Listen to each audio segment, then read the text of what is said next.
সব দেখে শুনে একদিন আমার শ্বশুর যা করলেন আমার সাথে, আমি তো অবাক। কল্পনাও করতে পারিনি আমার শ্বশুর এমনটা করতে পারেন। সত্যি এই পরিস্থিতির জন্য আমি প্রস্তুত ছিলাম না। আমার নাম নিশাত জাহান। সেই ছোটবেলায় মা মারা যান ক্যান্সারে। তারপর বাবা আরেকটা বিয়ে করেন। সৎমা আমাকে দুচোখে দেখতে পারেন না। বাড়ির সব কাজ আমার হাতে তুলে দেন। পড়াশোনা কি তাও জানি না। স্কুলের বারান্দায় পা রাখতে পর্যন্ত দেননি। তার ছেলে মেয়ে দুজনকে অনেক দামি স্কুলে পড়ান, আর আমাকে ঘরের কাজের মেয়ে বানিয়ে রেখেছেন। বাবা সব দেখেও কিছু দেখেননি এমন ভাব করে থাকেন। তার সামনে যদি আমাকে মারেও তিনি একটু প্রতিবাদ করেন না।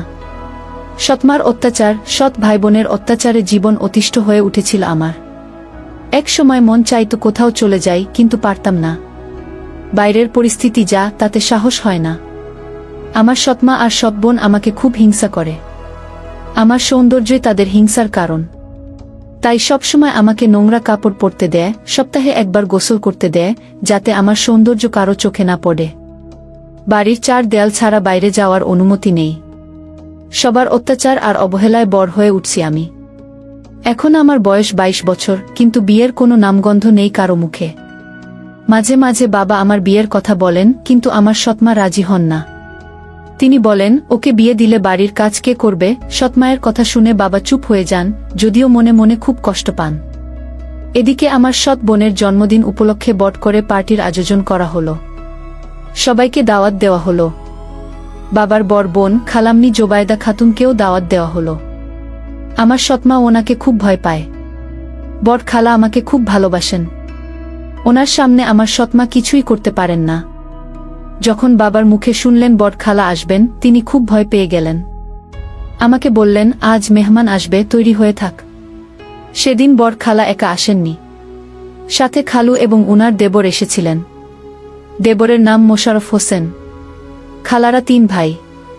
খালু সবার বড়। খালাকে দেখে আমি কাছে গিয়ে সালাম করি। খালা আমাকে জড়িয়ে ধরে বললেন, সালাম করতে হবে না, আমার বুকে আয়। কতদিন পরে দেখলাম তোকে। কেমন আছিস? আমি বললাম, ভালো। আপনি কেমন আছেন? খালা বললেন, ভালো। তারপর আমি বড় খালু এবং ছোট খালুকে সালাম করলাম। সবাই আমার মাথায় হাত রেখে দোয়া করলেন, সুখে থাকো মা, সুখে থাকো। বড় খালা সব জানেন আমার সৎমার ব্যাপারে। তাই তিনি বললেন, দোয়া করলেও কি হবে? সুখ ওর কপালে লেখা নেই। সৎমা আসার পর থেকে গোলামের মতো খাটিয়ে মারছে মেয়েটাকে। আর আমার ভাই, ও তো বুয়ের গোলাম। ও যদি ঠিক থাকতো তাহলে মেয়েটা রানীর হালে থাকত। মেয়েটাকে এখন বিয়ে দেওয়া উচিত। ওদের কোনো চিন্তাধারা আছে? আরও অনেক কিছু বললেন বড় খালা। সব কথা মনোযোগ দিয়ে শুনছিলেন ছোট খালু। সেদিন জন্মদিনের অনুষ্ঠান ভালোভাবেই হলো। সবাই যার যার বাড়িতেও চলে গেল। একদিনের জন্য ভালো পোশাক, ভালো খাবার নসিব হয়েছিল। তার পরের দিন থেকে আগের মতো চলতে থাকে। ওদিকে বড় খালার দেবর আমার কথা তুললেন ওনার বড় ছেলের জন্য। খালা বললেন, দেখ ভাই, আমার ভাইঝি মেয়ে হিসেবে ভালো, দেখতেও খুব সুন্দরী, তবে পড়াশোনা জানে না। কোথায় তোর ছেলে MA পাস? ও কি মূর্খ মেয়েকে বিয়ে করবে? মোশাররফ হোসেন বললেন, ভাবি, তুমি তো জানো আমার 2 ছেলে আমার কথা মেনে চলে। মেয়ে পড়াশোনা না জানুক, তাতে আমার কোনো আপত্তি নেই। মেয়েটা আমার পছন্দ হয়েছে, ওকেই আমার ছেলের বউ বানাব। খালা বললেন, ঠিক আছে, আমি ভাইয়ের সাথে কথা বলে দেখি, তারপর তোমাকে জানাচ্ছি। এরই মধ্যে কয়েকদিন কেটে গেল। একদিন খালা আমাদের বাড়িতে এলেন। বাবার সাথে আমার বিয়ের ব্যাপারে কথা বললেন। বাবা শুনে আপত্তি না করে রাজি হয়ে গেলেন। এদিকে আমার সৎমা বিয়ের কথা শুনে মনে মনে জ্বলছে, কিন্তু খালার জন্য কিছু বলতে পারছে না। তারপর আমার বিয়ে ঠিক হলো। ছেলের নাম ফরহাদ আহমেদ। দেখতে মোটামুটি ভালো, তবে জেদি এবং অহংকারী টাইপের। আমি পড়াশোনা জানি না বলে প্রথমে বিয়েতে অমত করেছিল, কিন্তু বাবার ভয়ে রাজি হয়ে গেল। এদিকে আমি মনে মনে খুব খুশি হলাম। অন্তত এখান থেকে গেলে একটু শান্তিতে থাকতে পারবো। এই আশা বুকে বেঁধে স্বপ্ন দেখতে থাকি। একসময় বিয়ের দিন চলে এলো। আজ আমার বিয়ে। তেমন আয়োজন করা হয়নি, কারণ আমি তার নিজের মেয়ে নেই। আমার শ্বশুর খুব ভালো মানুষ, এসব দেখেও কিছু বললেন না। বিয়ে হয়ে যাওয়ার পর আমি নতুন সংসারে চলে এলাম। রাত 12টার দিকে আমাকে বাসর ঘরে তোলা হলো। কিন্তু ফরহাদ কোনোভাবেই ঘরে প্রবেশ করতে রাজি নয়। তার একটাই কথা, বিয়ে করতে বলেছ, করেছি, কোনো অমত করিনি, কিন্তু এখন আমাকে বাধ্য করো না বাসরঘরে যেতে। আমার কোনো ইচ্ছে নেই ওই ঘরে যাওয়ার। এই কথা আমার শ্বশুর শুনতে পেয়ে তাকে খুব বকা দিয়ে রুমে পাঠালেন। ফরহাদ এলো বটে, কিন্তু মুখে বিরক্তির ছাপ। মনে মনে আমার উপর খুব রেগে আছে, সবকিছুর জন্য আমাকেই দায়ী করছে। দরজা লাগিয়েই আমার সামনে দাঁড়ালো, তারপর আমাকে বলল, ওই খাট থেকে নেমে আয়, তোর সাথে আমার কথা আছে। আমি ওর কথায় চমকে উঠলাম। এমন করে কেন বলছে? আমি ওর কথামতো নেমে এলাম। এখন ফরহাদের সামনে দাঁড়িয়ে আছি। হঠাৎ আমার গাল টিপে ধরে বলল, আমার বাবাকে বশ করতে পারলেও কিন্তু আমাকে পারবি না, মূর্খ গেজো। তুই কি ভেবেছিস আমি তোকে বিয়ে করে বউ হিসেবে মেনে নেব? কখনো না। আমার মতো ছেলের বউ হওয়ার জন্য কত সুন্দরী সুন্দরী মেয়ে পিছনে পিছনে ঘোরে। তুই তো কিছুই নসি। আরও অনেক কিছু বলছিল। এদিকে আমার গাল জোরে টিপে ধরায় খুব ব্যথা পাচ্ছিলাম। ছাড়ানোর চেষ্টা করেও পারছিলাম না। কিছুক্ষণ পর ছেড়ে দিয়ে বলল, ইচ্ছে করছে তোকে ঘর থেকে লাথি মেরে বের করে দেই, কিন্তু বাবার জন্য পারছি না। এখানে থাকতে হলে তোকে আমার মতো চলতে হবে।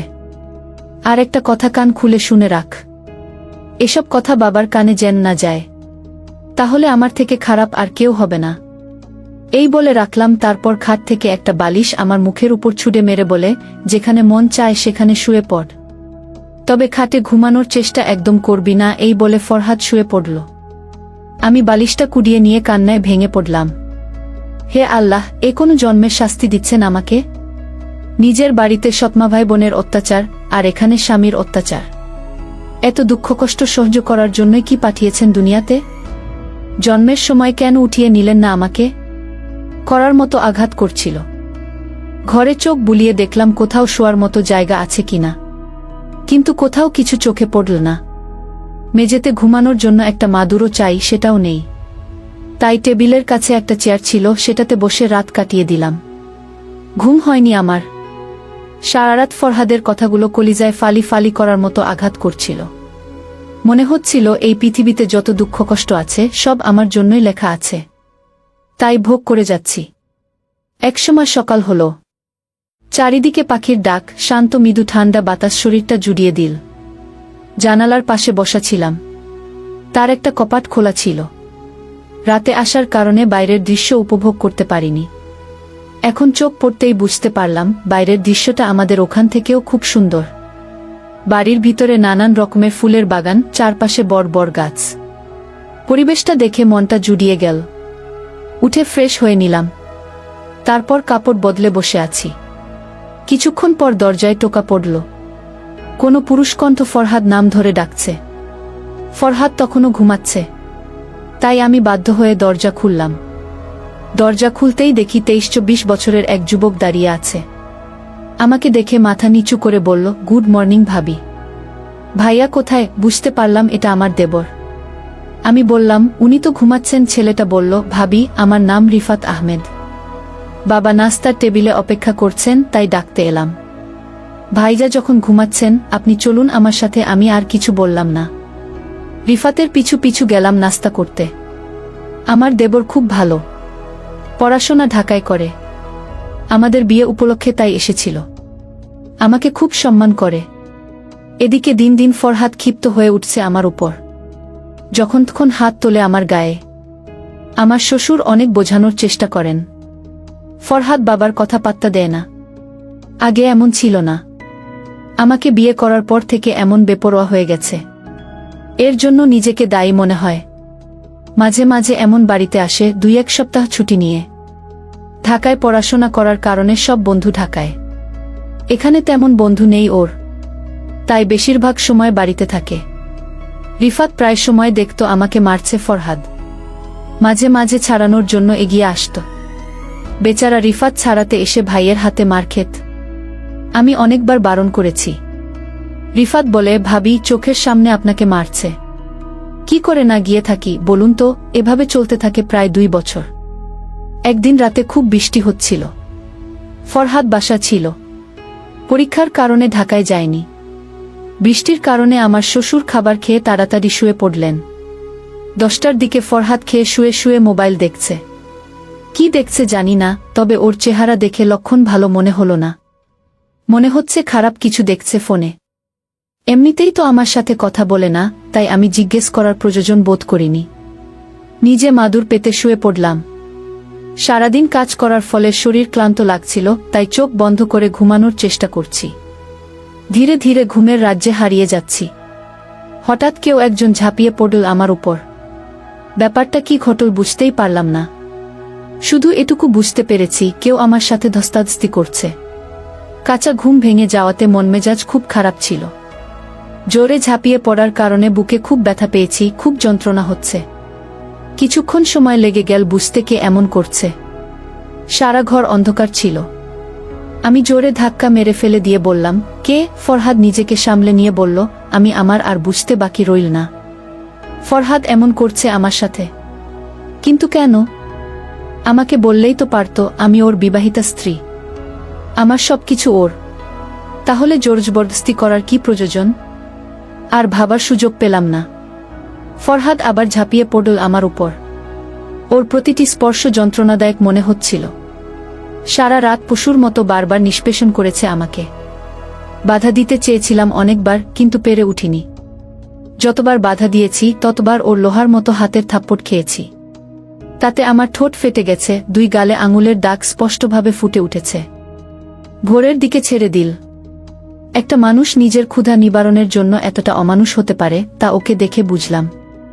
নিজের চাহিদার নেশায় এতটাই মগ্ন ছিল যে ও বুঝতেই পারেনি কি করেছে। সকালে অনেক কষ্টে উঠে ফ্রেশ হয়ে নিলাম। সারা বাড়ির কাজ আমাকেই করতে হবে। আমার শ্বশুর আমাকে লক্ষ্য করলেন। আমার মুখ দেখে তিনি বুঝে গেলেন কাল রাতে নিশ্চয়ই আমাকে মেরেছে ফরহাদ। ফরহাদকে ডেকে খুব বকা দিলেন। এই 2 বছরের মাথায় স্বামীর অত্যাচার হোক কিংবা ভালোবাসা হোক, একদিনেই নসিব হয়েছিল। মাসখানেক পর বুঝতে পারলাম আমি গর্ভবতী। ততদিনে রিফাত বাড়িতে চলে এসেছে পরীক্ষা শেষ করে। মনে মনে ভেবে নিলাম রাতে ফরহাদকে বলবো, নিশ্চয়ই ও খুশি হবে। হয়তো বা বাচ্চার জন্য নিজেকে পরিবর্তন করবে। রাতে ফরহাদ খাটে শুয়ে মোবাইল দেখছিল। আমি বললাম, একটা কথা বলার ছিল আপনাকে। ফরহাদ আমার দিকে না তাকিয়েই বলল, কি বলবি? তাড়াতাড়ি বল। এত বাহানার দরকার নেই। আমি ইতস্তত করে বললাম, আমি গর্ভবতী। আপনার বাচ্চার মা হতে চলেছি। কথাটা মুখ থেকে শেষ হতে দিল না। খাট থেকে লাফিয়ে উঠে ফরহাদ বলল, কি বললি? তুই গর্ভবতী? তা কি করে সম্ভব?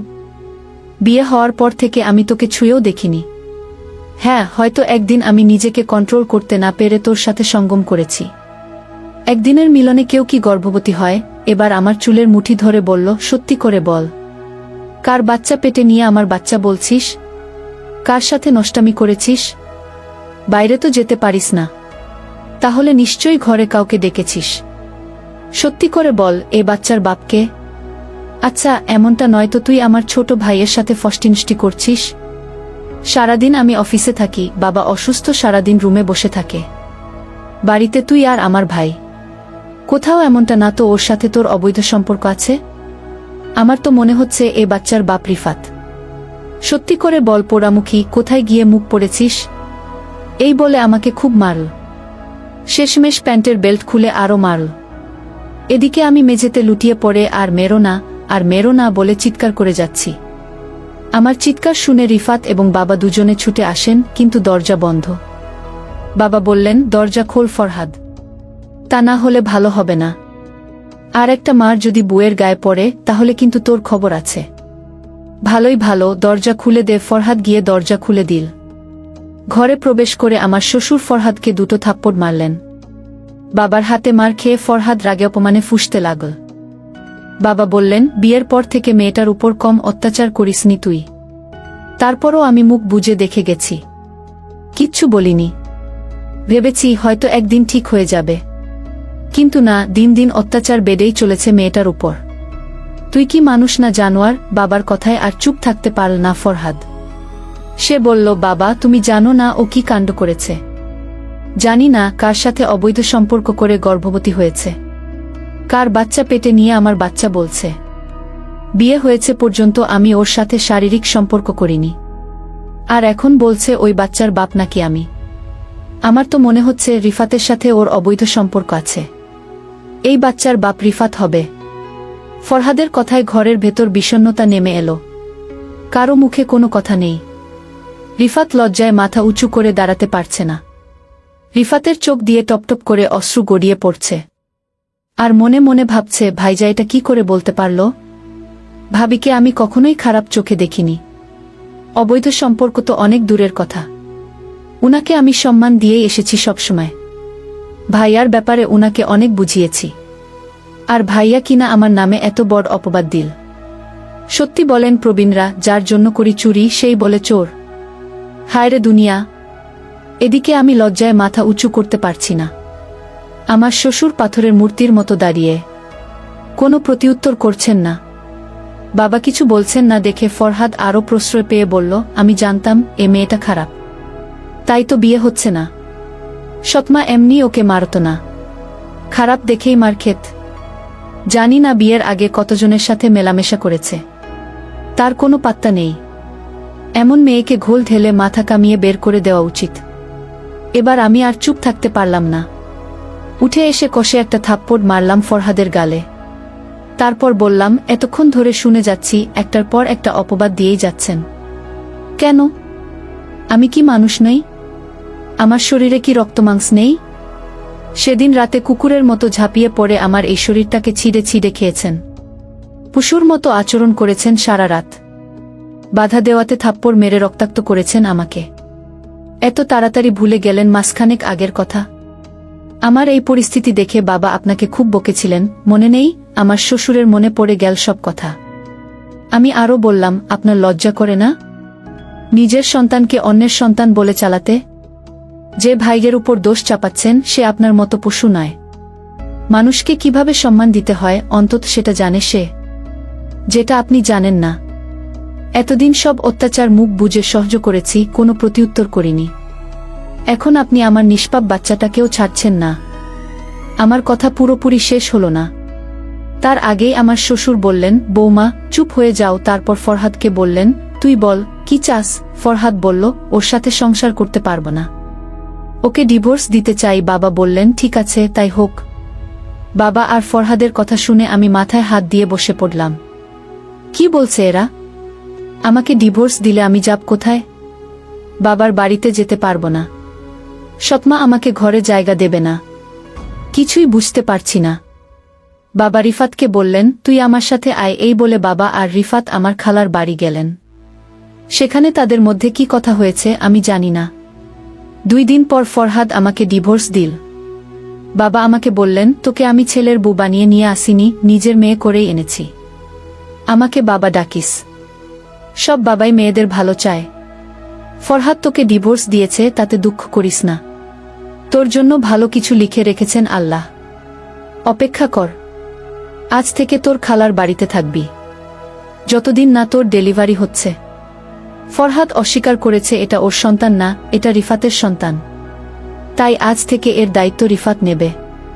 বাচ্চাটা ভূমিষ্ঠ হওয়ার পর আমরা রিফাতের সাথে তোর বিয়ে দেব। বাবা রিফাতের দিকে তাকিয়ে বললেন, তো কোনো আপত্তি আছে? রিফাত আমার দিকে তাকিয়ে বলল, দোষ না করেও যখন দোষী হয়েছি তাতে আমার কোনো আপত্তি নেই। আমি রাজি আছি আপনাদের কথায়। আমি অবাক হয়ে রিফাতের দিকে তাকিয়ে আছি। কি বলছে? সামনে ওর উজ্জ্বল ভবিষ্যৎ, আমার জন্য কেন নষ্ট করবে? আমি চুপ করে থাকতে পারলাম না। আমি বললাম, বাবা আপনি আমাকে যা বলবেন আমি তা শুনতে রাজি, কিন্তু এই বিয়ে মানতে রাজি নই। আমার জন্য রিফাতের ভবিষ্যৎ নষ্ট হয়ে যাক আমি চাই না।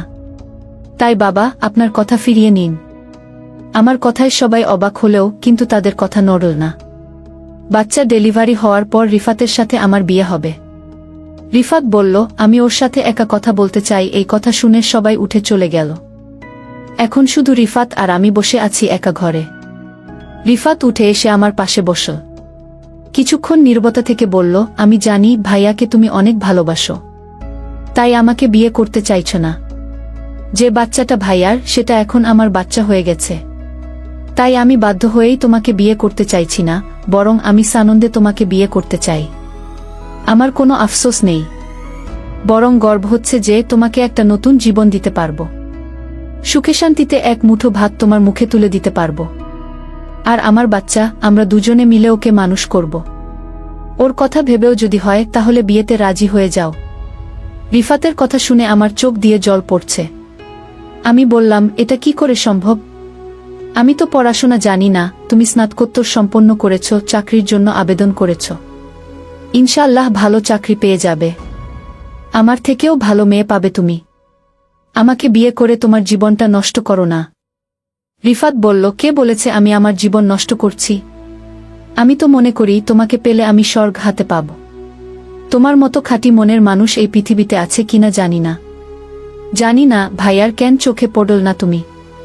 আমি স্বেচ্ছায় এবং ইচ্ছায় তোমাকে বিয়ে করছি। তারপর রিফাত আমার হাতটা ধরে বলল, এই তোমার হাত ধরে ধরেছি, কখনো ছাড়ব না, কথা দিলাম। তারপর আমার চোখের পানি মুছে দিল।